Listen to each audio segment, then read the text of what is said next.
මාලාව පෙන්වන්නම් ඔයගලන්ට. ඒක වෙනස්ම දෙයක්. හොඳේ. ගොඩක් අය දැකලා නැතුවද පොළොවේ පස් දැක්කට ඒක දැකලා නැහනේ.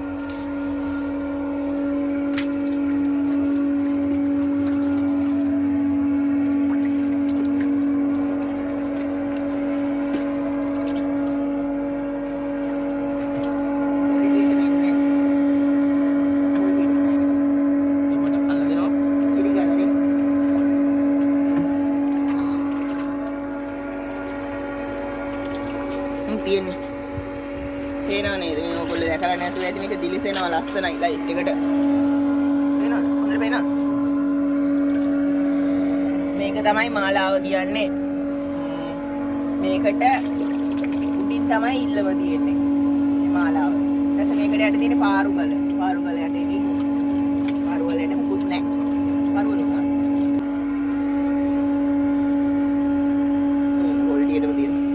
කඩේ මේකට තමයි මාලාව කියන්නේ. මාලාව මේකට තමයි මාලාව කියන්නේ. මේකට තමයි ඉල්ලම තියෙන්නේ. ඔන්න මම ඔයගොල්ලන්ට ටික ටික උගන්වන්නම් පතල් ගැන. මේ පරණායගේ පුස්සා මේ පරණාය ගහපු ලී තියෙන්නේ.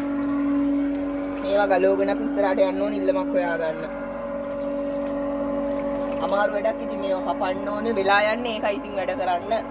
ගොඩක් වෙලා යනවා මේවා කපාගෙන ඉස්සරහට යන්න ගියා. අපිට ඉස්සරහට ඉල්ලමක් සෙට් වෙයිද? මොකද කියන්නේ කට්ටිය ඉස්සරහට ඉල්ලමක් සෙට් වෙයිද කමෙන්ට් එකක් දාන්න බලන්න. හරි මුලන් දෙනවා. මේ ලයිට් එක දෙනවා. හරි එන කට්ටියට මුසරණයි. ආදරේ බයි.